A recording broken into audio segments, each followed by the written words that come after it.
Et salut à tous, bienvenue à Avanti Nissa, le podcast sur l'OGC Nice. On va évidemment à quelques jours du match ASSE OGC Nice. On va parler de ce match et pour en parler, je ne suis pas seul. Il y a Sky et Bada qui sont avec moi. Salut les gars.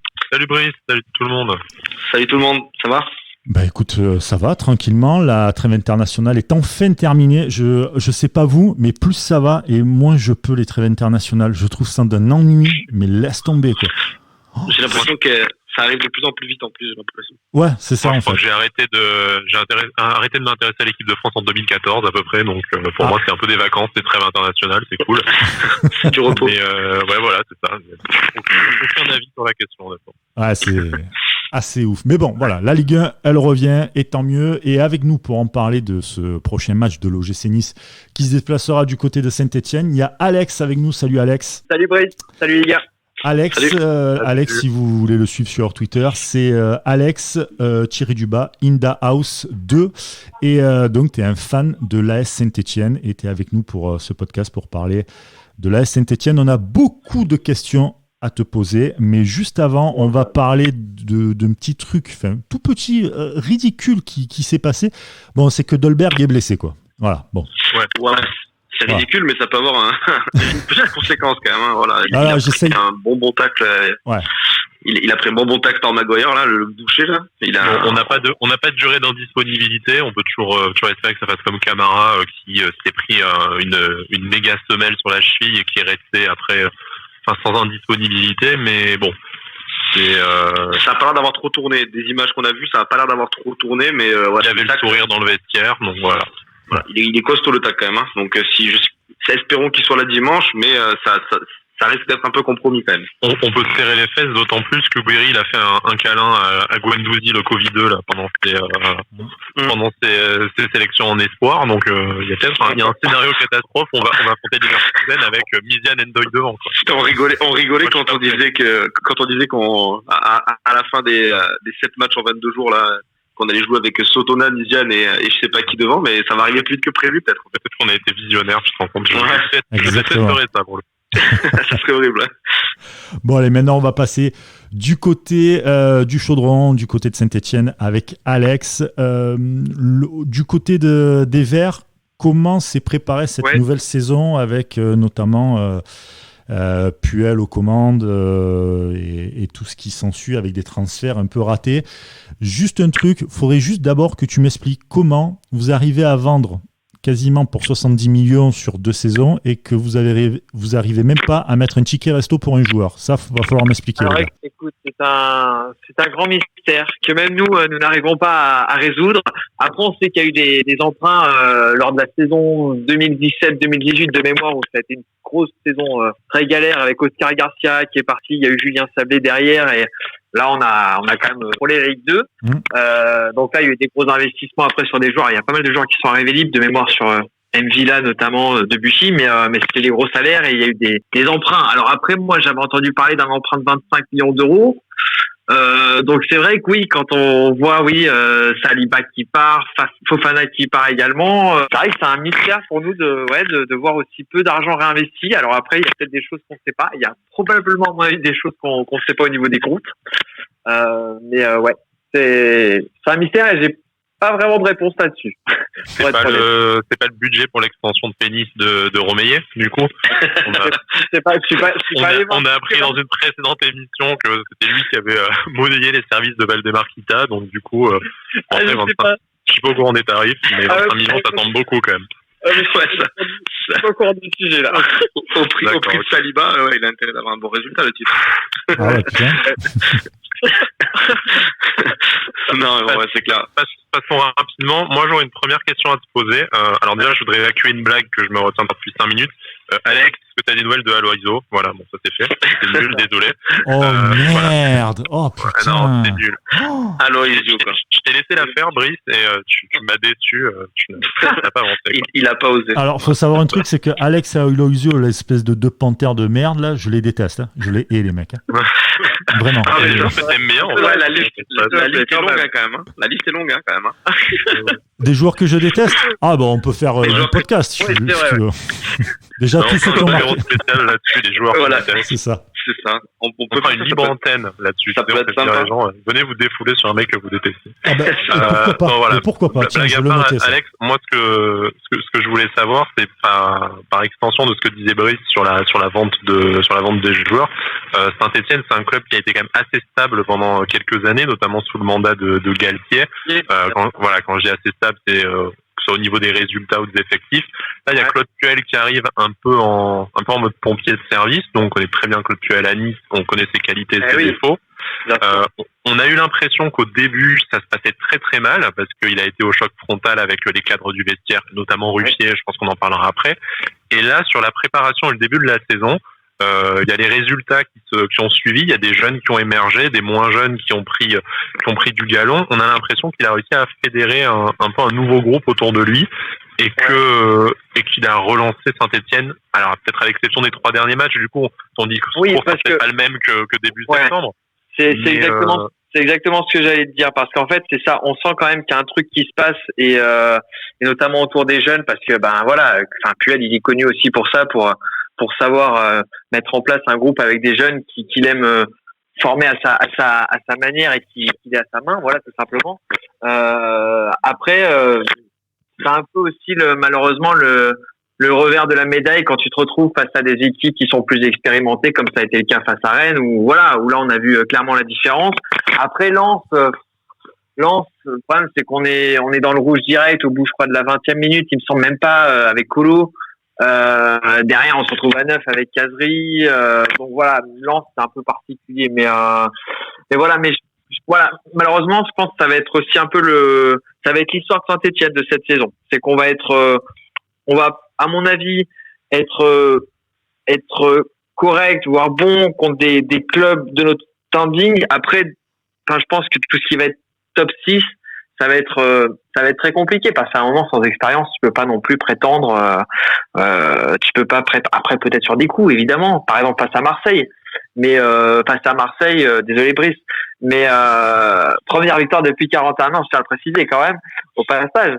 Je suis là, je t'invite, j'ai rien demandé, le mec il me tacle, quoi. Putain. Voilà, c'est gratuit. C'est gratuit, Rami, direct. On l'attendait tellement avec impatience. Tu sais que moi, quand même, les matchs, quand on est à Marseille, j'ai démarré en me disant, de toute façon, on va perdre. Tu vois, au moins, comme ça, j'avais pas de mauvaise surprise, tu vois. Donc là, c'est vrai que c'était une bonne chose, mais après, c'était aussi, dans la dynamique du début de saison, où ça fonctionnait bien, où il y avait encore Fofana, aussi. Là, il y a aussi ça, cette saison, c'est qu'il y a une défense à reconstruire. Alors, Moukoudi qui semble quand même commencer à trouver ses marques. Ça, c'est intéressant pour nous derrière.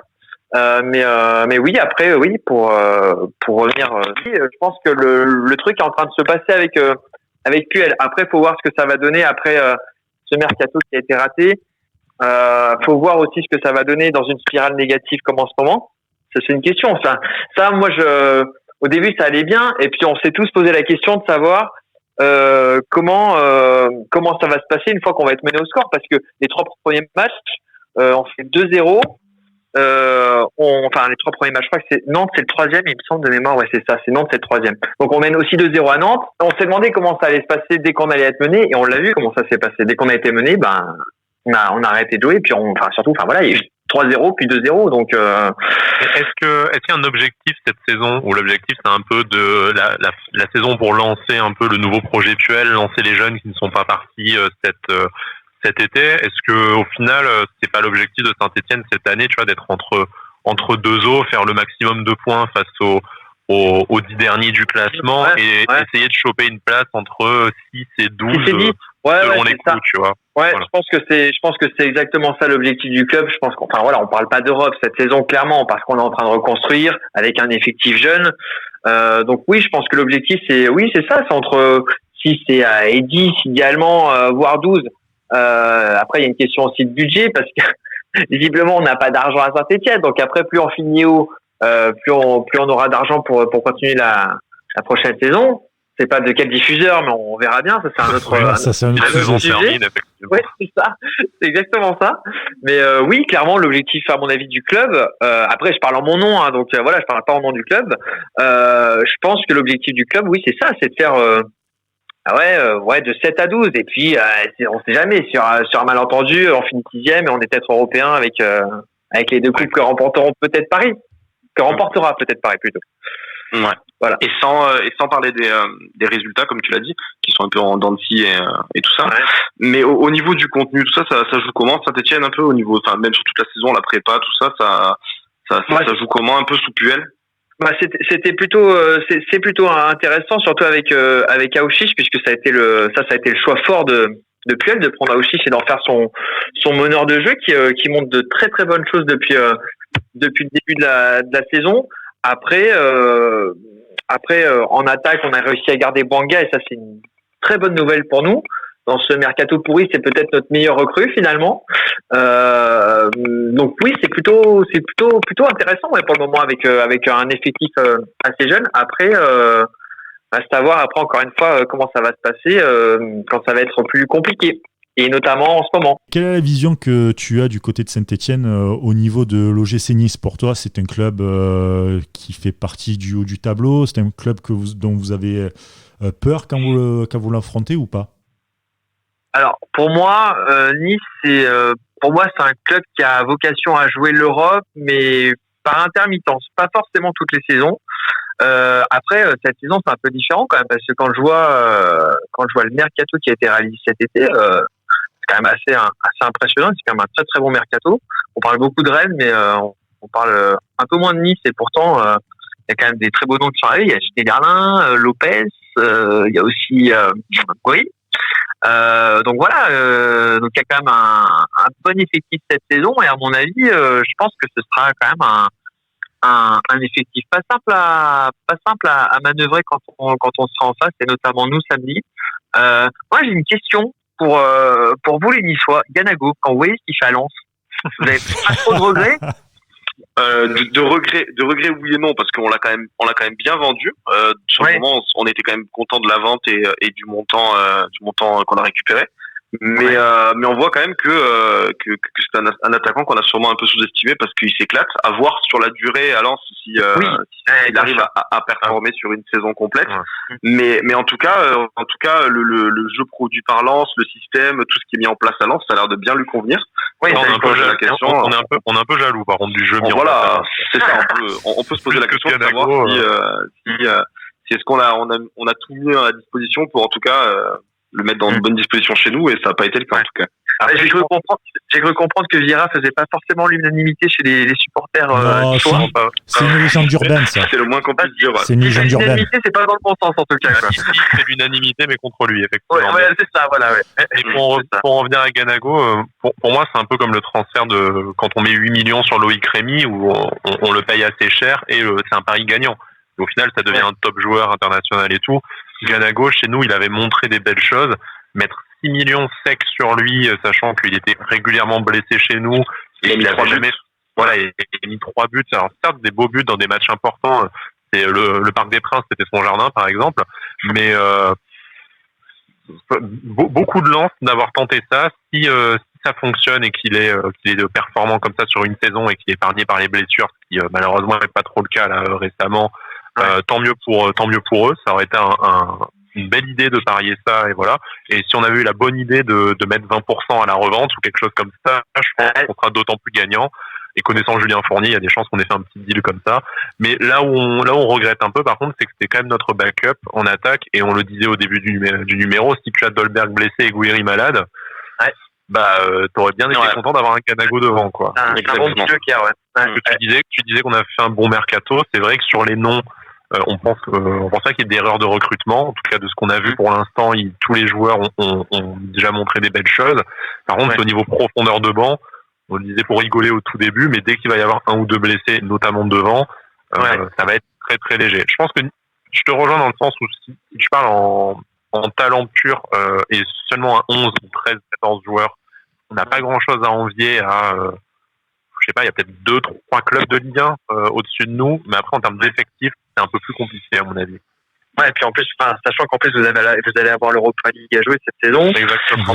Et qu'en plus le calendrier, j'ai regardé le calendrier de la phase de groupe est très très resserré, puisqu'en fait c'est 3 semaines à fond, la trêve et 3 semaines. Ouais, c'est ça, c'est 3 semaines à fond, la trêve. De 7 matchs en 3 semaines là. Donc, et après derrière c'est pareil après la trêve, c'est ça? J'ai pas regardé après la trêve, mais là je sais que voilà, on en a parlé. On a 7 matchs en 22 jours là. Ah ouais. Voilà. Ouais, et donc c'est là où la profondeur de banc va faire aussi la différence. Après, j'ai pas parlé aussi j'ai pas parlé dans le mercato aussi du petit dernier de Reine Adelaide qui vient de chez les Vilains. Chez les Vilains. On reste poli avant de finir ça. On reste poli. Bon. Oui, non, c'est correct. Hein, les Vilains, c'est correct. Non, c'est aussi correct. Et ouais, après, en espérant, c'est un prêt ou c'est un prêt c'est un prêt d'achat. Exactement. Après, en espérant qu'il arrive à trouver ses marques et puis parce que bon, c'est quand même un joueur qui est un peu qui enchaîne visiblement les clubs, Angers, Lyon. On le suit depuis longtemps. On le suivait depuis Arsenal, même. Depuis même Arsenal, soi-disant. Mais ouais, on avait dit de l'avoir au moment où il part à Lyon, mais à cause d'Ineos, à cause de la vente et du rachat d'Ineos tardif, on n'avait pas réussi à l'avoir. Ouais. Donc voilà, à voir si. Il y a en Ligue des Champions à Lyon aussi, je pense. Hein. Il y a un peu de storytelling avec l'histoire du rachat, mais bon, face à Lyon, c'était normal de choisir Lyon. Ça s'est mal passé là-bas. Nous, on l'accueille avec plaisir et après, on verra la suite de l'histoire cette saison et s'il y a levé d'option d'achat. S'il marque des dimanches, c'est encore mieux. Écoutez, vous pensez bien que je vous le souhaite pas, bien sûr. Est-ce que d'après vous, il sera titulaire dimanche? C'est bien s'il rentre en jeu, honnêtement. C'est compliqué. Ni ce matin, au moment de sa signature, parce qu'on sait qu'il a été blessé avec les espoirs début septembre. Bon, ça commence à faire, hein, déjà, il était blessé au mollet. Ni ce matin a dit potentiellement contre Saint-Etienne et sinon, ce sera contre Leverkusen. Donc voilà, comme a dit Sky, s'il joue pour le mettre un peu dans le bain et pas le balancer à Leverkusen d'entrée, je pense que ça serait une bonne idée. Après, s'il est titulaire et qu'il arrive qu'il a le physique, on va dire, pour tenir la titularisation, par exemple. Voilà, moi, on serait agréablement surpris. Moi, moins. J'allais te poser la question. J'imagine. Tu le vois comment ce match là, retour en plus de trêve internationale pour pas mal de joueurs. Vous êtes un peu entre deux, on va dire là, Saint-Etienne quand même. C'était pas. On peut même dire un peu dans le dur parce qu'on a quand même enchaîné. On a enchaîné Nantes où on était à 2-0 quand même à l'extérieur. On fait le match nul on le sait tous dans le foot, quand on mène 2-0 et qu'on est à match nul, ça vaut presque une défaite, même à l'extérieur. D'accord. Derrière, il y a eu Rennes, un bon 3-0 quand même à la maison, donc ça arrive. Derrière, à Lens 2-0 avec 2 exclusions. Donc, en plus, on a quelques suspendus pour ce match. On a Neyou qui sera pas là, Colo qui a pris ces 2 matchs. Alors Masson évidemment qui a été suspendu, mais voilà évidemment et on espère qu'il va vite revenir. Kazri aussi. Ça va être très compliqué. Kazri, j'ai un doute parce que le club a demandé à ce que l'audition soit reportée au 21 octobre à la commission de discipline. Donc j'ai un doute, je sais pas s'il pourrait être aligné. Après, il a pris rouge direct. Désolé de te couper. Il a pris rouge direct, Kazri, ou c'est 2 jaunes? C'est comment que ça se passe? Oui, il a pris. Oui, théoriquement, il est automatiquement suspendu. Ouais. Donc après, Kazri, c'était pas non plus, depuis le début de la saison, tu comptais pas vraiment sur lui. Donc voilà. Et puis bon, en attaque, il y a quand même Amouma, il y a Panga, il y a quand même du beau monde. Mais moi, je le sens. Je pense qu'un nul, ce serait déjà pas mal, tu vois, pour se relancer et puis essayer surtout de gérer derrière, quoi. Parce que là, derrière, c'est un petit peu compliqué, quoi. On va voir ça donc dimanche 18 octobre à 17h. Ça sera en direct sur Canal+. On va passer au paris sportif parce que, voilà, comme vous le savez, depuis le début de la saison, on vous propose des petits paris comme ça, nos paris à nous et je peux te dire que c'est pas très glorieux ces derniers temps. Alors, on va pas se raconter d'histoire, les amis. On se raconte pas d'histoire. 6 matchs, on a tous eu juste une fois, je crois, un truc comme ça. C'est un peu nul, quand même. On tient la corde tous les 3. Voilà, parce que en fait, je pense qu'on est un peu trop gourmand, je pense. J'aime bien juste dire ça pour pas dire qu'on est vraiment nul. Alors, comme d'habitude, 3 paris, 1 N2, paris buteur et paris avec une cote à plus de 3, Saint-Etienne match nul ou Nice. J'imagine Alex que tu vas dire Saint-Etienne. Ouais, moi je dirais le nul, Je dirais plutôt le nul. Voilà, je partirais sur le nul. Je pense que ce sera déjà bien. Franchement, honnêtement, après, alors je vais regarder un petit peu l'historique. C'est vrai qu'on a un plutôt bon historique là sur les derniers matchs contre Nice à domicile. Y compris des grands essais d'ailleurs. Ouais, dans les deux derniers matchs avec 3 buts d'écart. Après, enfin voilà, faut prendre une situation actuelle. Bon, le match d'il y a un an, c'est bien, mais bon, voilà. Moi je verrais un petit match aller avec un peu de but, quoi. Tu vois, un petit 2-2. Non, 1-1 plutôt, parce que tout à l'heure, on aura fait un but.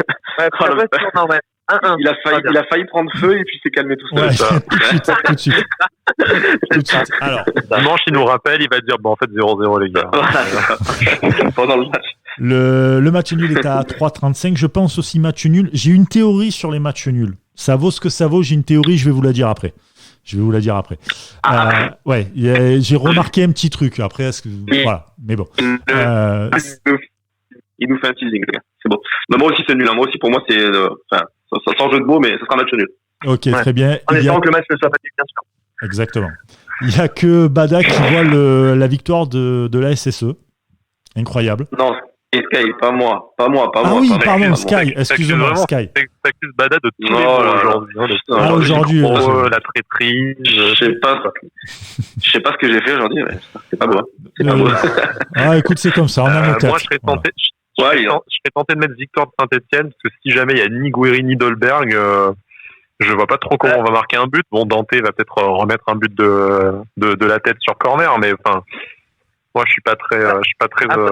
Après, c'est un peu la différence entre les effectifs, c'est que nous, on a des certitudes quant à ceux qui seront pas là. Vous avez beaucoup d'incertitudes quant à ceux qui seront là, quoi. Ouais, c'est exactement ça. Donc c'est vrai que c'est pas un match simple à pronostiquer. Hein. Ouais. Moi, j'attendrai le groupe. Franchement, s'il y avait de l'argent à mettre, t'attends vraiment le dernier moment de savoir qui sera là, parce que. Même les compos. Mais mouille-toi un peu, et un peu de palpitant dans ta vie. Oh là là. Allez, envoie 50 centimes sur la victoire de Saint-Etienne. Voilà, c'est ça qu'on voit. Oh, la vie de merde. Alors, pour revenir à la petite, le petit truc pour le match nul. Le teasing. J'ai remarqué que généralement, quand le match nul est Nice, pas Nice, mais l'équipe extérieure, les cotes se ressemblent assez, c'est généralement match nul. C'est ce que j'ai remarqué. Donc, t'es juste en train de dire que quand c'est équilibré, en général, c'est match nul. Quand c'est équilibré, t'as fait beaucoup d'études pour ça. Non. Mais... Ce mathématicien. Oh, le génie. Mec, quand il y a... Non, mais attends, c'est des paris, c'est comme ça. Quand il y a pas un fauteuil, Stephen Hawking, quoi, qu'on rigole. Quand il n'y a pas de but, il y a souvent match nul. Vous vous foutez de ma gueule. Brice, défends-toi. Défends-toi. J'ai remarqué on te fait payer pour ta forfaiture contre Bada. Quand les cotes du match nul et de l'équipe extérieure, c'est la victoire à l'extérieur, ouais. Sont vraiment rapprochés. Tu pars plus sur un match nul plutôt qu'une victoire à domicile. Voilà, il y a rien d'extraordinaire. C'est bon, quoi. Ça va. C'est quoi ton pronostic pour ce match, quoi? Ouais, du coup, si t'as pas vraiment dit ton pronostic aussi. Moi, je le dis, c'était. D'accord. Moi, je veux vous dire un truc. Il explique sa réflexion qu'il a menée au nul, avec l'analyse des codes. Essayer de se conforter dans son match nul. Tu vois le gif de Very Bad Trip avec des formules. Le barbu qui répond. C'est ça, c'est avec les formules mathématiques. C'est vrai, quand il parie. Ouais, c'est ça. Je vais arrêter cette émission, les gars. Moi, je vous le dis. Je suis là. Je supporte plus. Je me fais tailler par un ami stéphanois alors que je l'invite. Je me fais tailler là par deux compères. Incroyable. Attends, c'est moi. T'es Marseillais et tu fais une émission avec des Stéphanois et des Niçois, quoi. Tu cherches vraiment la merde. Oui, grave, tu cherches la merde aussi, bref. Attends, à un moment, bon, voilà. Moi, je suis là. Je fais Sébastien avec des monégasques. J'ai François Modesto avec moi, quoi. Je suis là en mode bisounours, tu vois, mais bon, bref. Au niveau des buteurs, je vois Bouanga. Je voulais mettre Gouiri, mais j'avoue que, bon, il a fait avec le coup de Guendouzi, il a fait le Kalinou à Guendouzi. Je verrais plus Bouanga, moi, pour le coup. Alex, toi, tu vois qui? Je vois Bouanga aussi. Très bien. Après, j'ai hésité entre Bouanga et Yamouma. Ils jouent encore pardon, qu'est-ce que j'entends là? Ça fait combien d'années qu'il est chez vous, celui-là? Je le déteste, Amouma. Je crois que ça fait 7 ou 8 ans, quelque chose comme ça, 8 ans, je crois. N'empêche, je me rappelle notre première année en Europa League, c'est un peu grâce à son but qu'on est en Europa League aussi. C'est vrai. Voilà. Donc voilà, donc un peu de reconnaissance envers Romain Amouma, s'il vous plaît. Ouais, voilà. Si on gagne 4-1 avec celui qui marque, voilà, on sera content. Je vous préviens, si on parle de Nolan Roux, je vomis. Hein, mais bon. On va pas aller jusque là quand même. Mais ouais, en plus, non, mais Amouma, voilà, c'est un joueur, moi j'aimerais bien le voir faire une saison pleine, quoi, en fait, parce que c'est un talent gâché. 15 ans qu'on attend. Et ouais, c'est ça, mais c'est exactement ça, en plus, quoi. Et toutes les saisons. En fait, nous, on attend pas qu'il fasse une saison pleine, en fait, on attend le moment où il va se blesser. Au mollet. Ah, c'est pas bon. C'est pas bon. Le fameux mollet fragile. Non, mais c'est terrible à dire, mais c'est vrai que c'est un peu l'histoire de Romain Amouma. Bon, du coup, donc, je parie sur Bouanga, qui est plus de valeur sûre pour moi. Ok, très bien. Sky, toi, c'est qui? J'ai dit Bouanga parce que j'ai envie d'avoir mes mentions qui prennent feu en disant vous voyez qu'il fallait mettre 20 millions sur Bouanga au mercato et voilà. Donc c'est bon. Voilà. Juste très bien. Très bien, merci beaucoup. C'est pour ça en fait. C'est parce que je vois pas un autre joueur de Saint-Etienne capable de marquer un but. Donc il y en a sûrement, hein, mais Pas au chiche. Ouais. Le mec totalement confiant. Ouais, bien sûr. Bon, et toi, Bada? Bah moi, du coup, vu qu'on a des incertitudes sur Dolberg et Gouiri, allez, je vais mettre une pièce sur Ronny Lopez qui va peut-être un peu Tu le joues pas à chaque match, l'ouverture du score de Ronny Lopez. Non. Je truc à tous les matchs, quoi. C'est mon truc, c'est bon, voilà. C'est ma valeur. Moi, le doublé de PLM, un jour ça va passer, ça va me rembourser toutes les autres journées. C'est ça. Moi, le mec, il a moins 1000 €, mais il continue à jouer Ronny Lopez. Mais non, voilà, les Ronny Lopez, moi, pour le buteur. Eh ben, écoute, moi, mon but, pas mon but, mon pari à plus de 3, c'est encore une fois le but de Schneiderlin et Nice qui gagne, cote à 26. Voilà. Il est chaud. Celui-là, il est chaud. C'est la plus grosse cote qu'on a eu dans l'émission. On attend la cote qui se passe des 85. Voilà. C'est ça. Je pense qu'elle n'existe pas vraiment. La cote à 86, là, je sais plus. C'était fou. Mais, et vous, les gars, Alex, par exemple, toi, c'est quoi ta cote à plus de 3? Moi, je suis resté dans l'objectif, donc, du match nul. J'ai mis, Saint-Etienne ouvre le score et nul. Du coup, ça fait un 7. Un petit 7. Voilà. Oh, ça va, c'est bien, c'est pas mal, ça. Ça peut le faire. C'est pas trop risqué, quoi. Ouais, j'ai regardé, par contre, par curiosité, si c'est l'inverse, c'est-à-dire si Nice ouvre le score avec un match nul, c'est exactement la même cote. Hein, donc, ouais. Oui, bon. Ouais. Très bien. Selon la théorie de Brice, si jamais les cotes sont rapprochées. Ah, putain.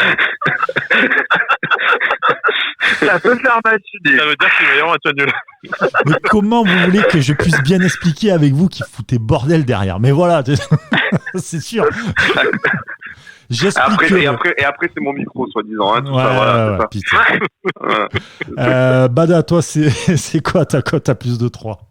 Alors moi, voilà, vu que j'ai tellement confiance dans notre jeu et dans notre contenu, je vais miser sur Nice marque sur penalty à 7,50.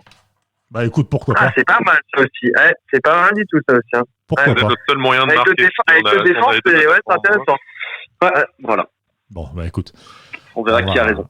On va voir. Et on va finir par toi, Sky, doublé de PLM. Je suis en train de rechercher la cote. Ah, je l'avais pas noté. Quelle déception, quel amateurisme. Moi, on la regardera. C'était Saint-Etienne gagne avec exactement un but d'avance, d'écart. Un but d'écart. Exactement un d'écart. Ouais, c'est ça. Voilà. Saint-Etienne gagne par exactement un but d'écart, 3,70. Ah oui, tu te mouilles pas de ouf encore une fois. Tu m'as dit plus de 3. Ah, ça fait plaisir. Attends, après, il a cherché une cote à 3, il l'a pas trouvé. Il a pas trouvé la cote. Qu'est-ce qu'il fait plus de 3 et puis voilà. Mais c'est que 59% des parieurs Winamax ont parié, donc voilà, j'ai mon crew d'écureuils derrière moi. Voilà. Ah bah écoute. Impeccable. Voilà, je sais pas quoi dire là-dessus. Qu'est-ce que tu veux dire? À chaque fois, il me fait la même. Comment tu veux finir après ça? Comment? Prends la patate chaude, Brice. Prends la patate chaude. Bon, bah écoutez les gars, merci beaucoup en tout cas. Merci beaucoup. On va s'arrêter là pour ce podcast, pour le prochain match de l'OGC Nice qui se déplacera du côté de Saint-Etienne, du côté du Chaudron. J'espère qu'en tout cas, ça sera une victoire pour l'OGC Nice. Excuse-moi, Alex, hein, voilà, mais on l'espère en tout cas. On l'espère en tout cas. Si vous nous écoutez dans une des villes où il y a le couvre-feu, faites très attention à vous, pas plus de 21h. Et puis sinon, pour tout le reste, écoutez, passez un agréable week-end. J'espère qu'il y aura donc la victoire de Nice et que Bada et Sky, enfin du moins plutôt Sky, perdront encore ses paris. Voilà, ça c'est dit, c'est fait. Merci beaucoup les gars et à très vite. Ciao.